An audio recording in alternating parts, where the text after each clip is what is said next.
नमस्कार, स्वागत है आपका A1 उत्तराखंड में। आपके साथ मैं हूं प्रगति। बुलेटिन की शुरुआत करते हैं, लेकिन उससे पहले एक नजर हेडलाइंस पर। भाजपा मुख्यालय देहरादून में प्रेस वार्ता। वित्त मंत्री प्रेमचंद अग्रवाल ने आम बजट पर दी प्रतिक्रिया। बोले, केंद्र का बजट समावेशी, दूरदर्शी।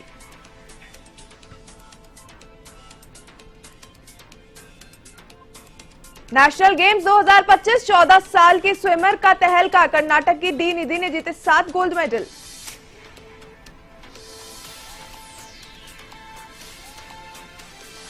उधम सिंह नगर पुलिस को मिली बड़ी सफलता। पुलिस मुठभेड़ में स्मैक तस्कर गिरफ्तार। पैर में गोली लगने से हुआ घायल।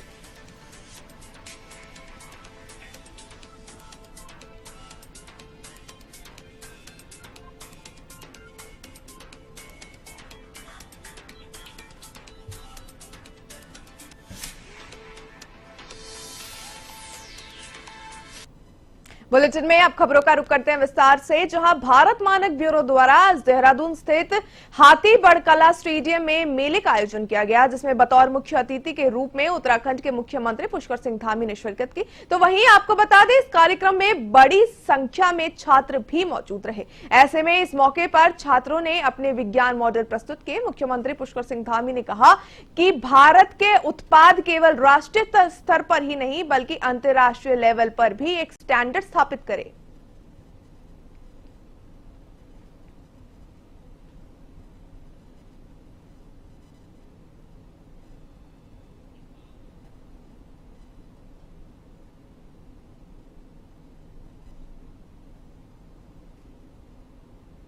उनतीस शिकायतें हमारे पास प्राप्त हुई हैं। उनमें से कुछ ऐसी थी जो स्थानीय समस्याएं थी, उनका समाधान तत्काल कर दिया गया है। कुछ में जो नीतिगत हैं और कुछ में जो बजट का प्रावधान है, तो उनके लिए हम लोग जो है शासन स्तर से इसको फॉलो करेंगे। इसके अलावा अभी जो हमारी नेशनल गेम्स आयोजित होनी है और उसके बाद उससे मुख्यमंत्री पुष्कर सिंह धामी दिल्ली में विधानसभा चुनाव प्रचार का दौरा खत्म करने के बाद सीधे देहरादून में 38वें राष्ट्रीय खेलों के कार्यक्रम में पहुंचे, जहां मुख्यमंत्री सीधे महाराणा प्रताप स्पोर्ट्स कॉलेज पहुंचे, जहां उन्होंने सबसे पहले खिलाड़ियों के लिए भोजन की व्यवस्था का औचक निरीक्षण किया। जिसके बाद मुख्यमंत्री ने इस दौरान खाने की भी गुणवत्ता को चेक किया और अधिकारियों से इसके संबंध में पूरी जानकारी ली। मुख्यमंत्री ने अलग अलग राज्यों के खिलाड़ियों से मुलाकात भी की और उनके अनुभव को भी जाना।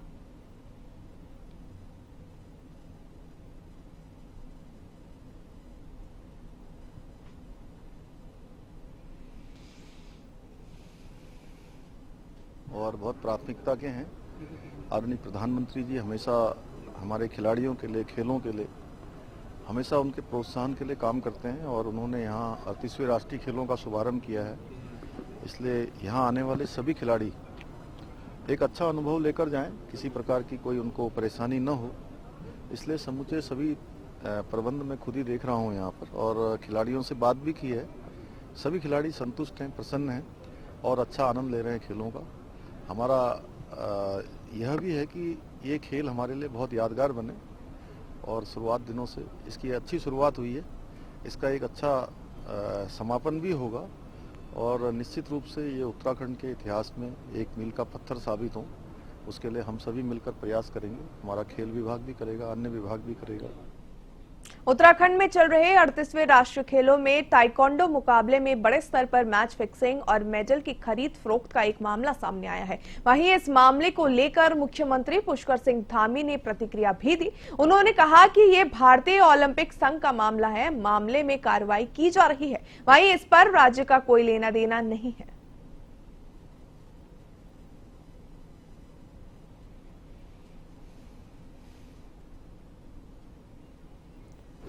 वो देखिए, ओलंपिक जो एसोसिएशन है वो उनका अपना मामला है, वो पूरी तरह से स्वतंत्र है। अपने स्तर पर उनको कार्रवाई जो भी करनी हो करें हो। फिर गैरसैंण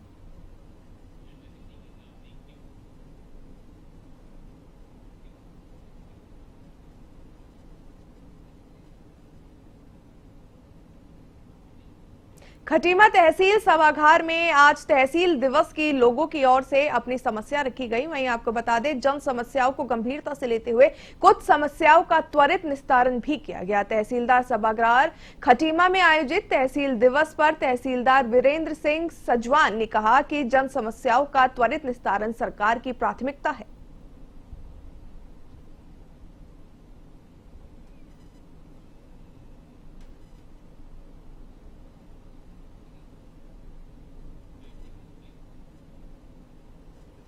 तहसील दिवस में जो हमारी 7 शिकायतें आई हैं, 7 शिकायतों का मौके पर निस्तारण कर दिया गया है। संबंधित लेखपालों को अवगत करा दिया है कि उक्त शिकायतों का निराकरण कर दें और इसमें नेक्स्ट तहसील दिवस से पहले समस्त शिकायत का निराकरण हो जाएगा।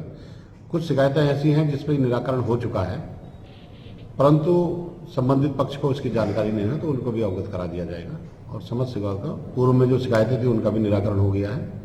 कुछ शिकायतें हैं जो अन्य विभागों को संदर्भित की थी। 2025 के केंद्रीय आम बजट में किसान, महिला और युवा समेत हर वर्ग के लोगों को सहमत किया गया। इसी को लेकर बीजेपी मुख्यालय देहरादून में प्रेस वार्ता का आयोजन हुआ, जहां आम बजट पेश होने के बाद उत्तराखंड के वित्त मंत्री प्रेमचंद अग्रवाल ने अपनी प्रतिक्रिया सामने रखी। वित्त मंत्री ने कहा कि देशवासियों के हर क्षेत्र के लिए इस बजट में प्रावधान किए गए हैं। इसमें शिक्षा, चिकित्सा, कृषि, महिला, युवा, रक्षा, बुजुर्ग समेत मध्यम वर्ग के लोगों को शामिल किया गया है। अब आप जानते हैं कि पीएम स्वनिधि योजना, इसका विस्तार किया गया है। पहले जो ऋण सीमा थी उसे बढ़ा के उधम सिंह नगर जनपद के नानक मत्ता में पुलिस की गोली से स्मैक तस्कर घायल हो गया। घायल तस्कर के कब्जे से पुलिस ने अवैध तमंचा, कारतूस और 260 ग्राम अवैध स्मैक बरामद की है। उधम सिंह नगर के एसएसपी मणिकांत मिश्रा ने घटना की जानकारी देते हुए बताया कि बीती रात नानक मत्ता पुलिस ने मुठभेड़ में एक स्मैक तस्कर भूपेंद्र सिंह उर्फ राजू को 260 ग्राम स्मैक, अवैध तमंचा और कारतूस के साथ गिरफ्तार किया। नानक मत्ता थानाध्यक्ष द्वारा रूटीन की चेकिंग की जा रही थी, जिसमें गिधौर गांव के पास एक संदिग्ध व्यक्ति जो मोटरसाइकिल सवार था, उसे रोकने का प्रयास किया गया। वो न रुककर भागने लगा। अपनी मोटरसाइकिल छोड़कर वह जंगल की तरफ निकल गया और निकलते समय उसने पुलिस पर फायर किया। जवाब में पुलिस ने भी फायर किया, जिसमें वह घायल हुआ और उसे अस्पताल ले आया गया। पूछताछ में पता चला कि इसका नाम भूपेंद्र उर्फ राजू है और यह पुलिस के एनडीपीएस में मुकदमे। कर्नाटक की 14 वर्षीय डी निधि ने अब तक स्विमिंग की अलग अलग प्रतियोगिताओं में 7 गोल्ड मेडल जीते हैं। उन्होंने 400 मीटर फ्री स्टाइल में कर्नाटक के लिए गोल्ड जीता। डी निधि ने 400 metre freestyle 4 minute 24 second के समय में पूरा किया, तो वहीं दूसरी ओर दिल्ली की भव्य सचदेवा के रिकॉर्ड को भी ब्रेक किया। वहीं दिल्ली की भव्य सचदेवा ने अब तक स्विमिंग की अलग अलग प्रतियोगिताओं में 2 गोल्ड, 2 सिल्वर और 1 ब्रॉन्ज मेडल जीता है।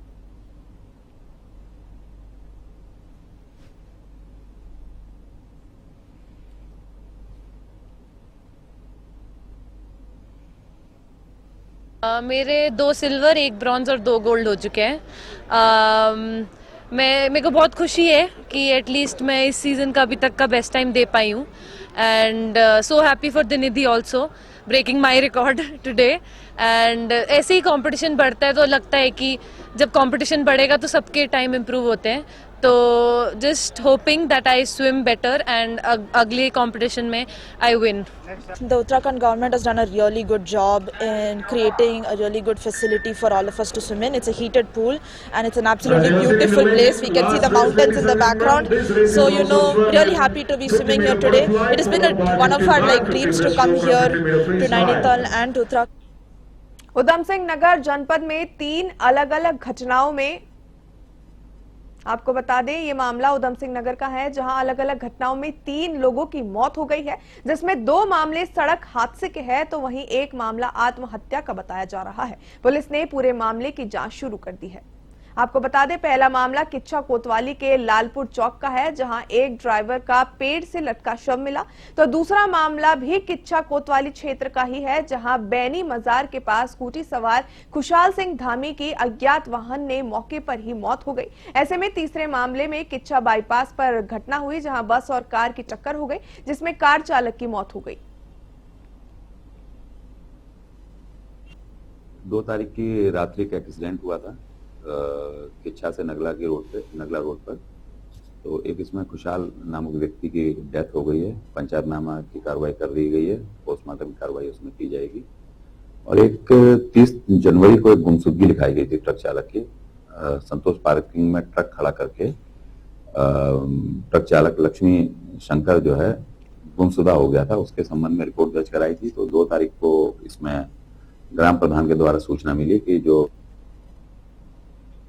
डीएम नैनीताल ने नेशनल गेम्स के समापन समारोह की तैयारियों को लेकर गोलापार अंतर्राष्ट्रीय स्टेडियम के अधिकारियों के साथ निरीक्षण किया। वीआईपी मूवमेंट के दौरान पार्किंग, सिटिंग, सफाई और अन्य व्यवस्था का भी इस दौरान जायजा लिया गया। तो इस दौरान उन्होंने सिटी मजिस्ट्रेट एसडीएम को भी सारी तैयारी करने के लिए निर्देशित किया। 14 फरवरी को नेशनल गेम के समापन समारोह में केंद्रीय गृह मंत्री अमित शाह शिरकत करेंगे। तो इस दौरान उन्होंने यातायात, भीड़ और सुरक्षा के इंतजाम को लेकर स्टेडियम का जायजा लिया और अधिकारियों को निर्देश भी दिए।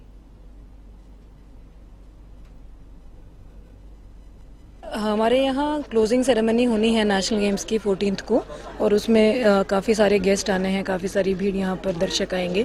तो उसकी जो तैयारियां हैं उसको अभी हम लोग प्रारंभिक उसका आकलन एक कर रहे हैं। फिर जो भी इवेंट मैनेजमेंट कंपनी है जो इसको ऑर्गेनाइज करवाएंगे उनके साथ हम लोग डिस्कस करेंगे, और जो व्यवस्थाएं आवश्यक होती हैं पानी को लेकर, पार्किंग को लेकर, टॉयलेट। उधम सिंह नगर जनपद में हो रहे नेशनल गेम्स में रुद्रपुर मनोज सरकार स्टेडियम में वेलोड्रम में ट्रैक साइकिलिंग प्रतियोगिता का आयोजन किया गया। इस दौरान साइकिलिंग करते समय एक खिलाड़ी अनियंत्रित होकर गिर गया और घायल हो गया, जिसका मेडिकल टीम ने उपचार भी किया। आपको बता दें, येलोड्रम में 10 किलोमीटर महिला एथलीट प्रतियोगिता में 7 प्रतिभागियों ने प्रतिभाग किया, जिसमें कर्नाटक की कीर्ति रंगास्वामी ने पहला स्थान पाकर गोल्ड मेडल पर कब्जा जमाया। तो वहीं सिल्वर मेडल में असम की चयनिका गोगोई ने कब्जा किया, जबकि कांस्य पदक में हरियाणा के मीनाक्षी ने कब्जा जमाया है। वहीं आपको बता दें, पुरुष देखिए 38 नेशनल गेम का जिस प्रकार से आगाज हुआ था, उस आगाज के बाद से जैसे माननीय प्रधानमंत्री जी ने उत्तराखंड को देवभूमि के बाद में खेल भूमि के रूप में प्रतिष्ठित करने की ओर अग्रसर किया था, उसी क्रम को आगे बढ़ते बढ़ते कहीं देहरादून में हो रहे हैं, कहीं हरिद्वार में हो रहे हैं, और निश्चित रूप से आज जो है रुद्रपुर में हम लोग साइकिलिंग यानी कि एक वेलोड्रम, जो कि पूरे रुद्रपुर अथवा पूरे प्रदेश के लिए एक विशेष उपलब्धि है, जहां साइकिलिंग को लेकर पूरे देश भर में गिने चुने राज्य हैं जहां वेलोड्रम बना हो। मैं समझती हूँ उत्तराखंड में भी उस अग्रणी राज्य है जिसमें वेलोड्रम बना भी है, और आज हम उसमें 38 नेशनल गेम का साइकिलिंग का इवेंट हम सबको देखने को मिला है। मैं पहले अपने कोच को थैंक यू बोलना चाहता हूँ, जिन्होंने हमारे लिए इतनी मेहनत किया और हम इस मुकाम तक पहुँचाए, और मैं इस गोल्ड से बहुत खुश हूँ। मैंने अपनी टीम को पहला गोल्ड दिया। उत्तराखंड में एक बार फिर से मौसम में बदलाव देखने को मिलेगा, जहां मौसम वैज्ञानिक रोहित थलपियाल ने बताया कि पश्चिमी विक्षोभ सक्रिय होने से प्रदेश में बारिश होने की संभावना है, जबकि हिमालय क्षेत्र में बर्फबारी हो सकती है। निचले इलाकों में बिजली चमकने के साथ साथ गर्जना की संभावना है, जबकि देहरादून, हरिद्वार, पौड़ी, टिहरी, उधम सिंह नगर और नैनीताल में हल्की बारिश हो सकती है। ऐसे में 5 फरवरी को प्रदेश में मौसम का मिजाज बदला हुआ नजर आएगा। आपको बता दें, 6 फरवरी के बाद मौसम शुष्क रहेगा।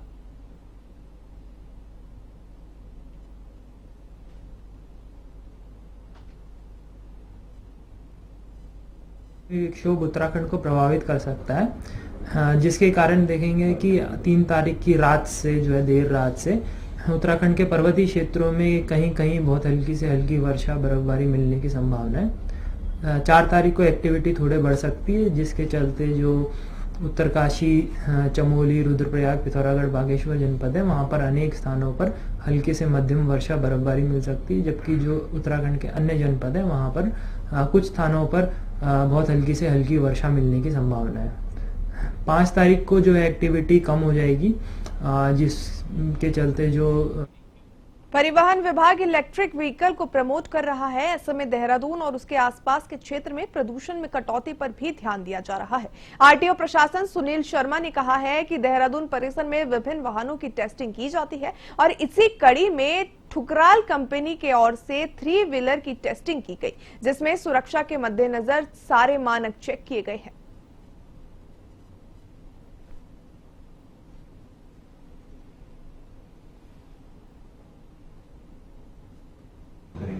देखिए, जो रीजनल ट्रांसपोर्ट अथॉरिटी देहरादून है, इसका प्रयास लगातार बना हुआ है कि उत्तराखंड के अंदर इन जनरल और देहरादून संभाग में ऐसे वाहनों का संचालित किया जाए जिससे कि धुआं का उत्सर्जन ना हो या बिल्कुल मिनिमम हो। इसके अंतर्गत हमारे द्वारा ई व्हीकल्स को प्रमोट किया जा रहा है, उसी क्रम में हमारे द्वारा विभिन्न वाहनों को अपने आरटीओ ऑफिस में लाकर चेक किया जाता है। उनकी पावर कैसी है, उनकी सस्पेंशन कैपेबिलिटी कैसी है, उनका टर्निंग रेडियस कैसा है, उनकी सीटें कैसी हैं, ताकि आम जनता जब उनको उपयोग करे तो वो सुरक्षित रहे और वो आरामदायक हो।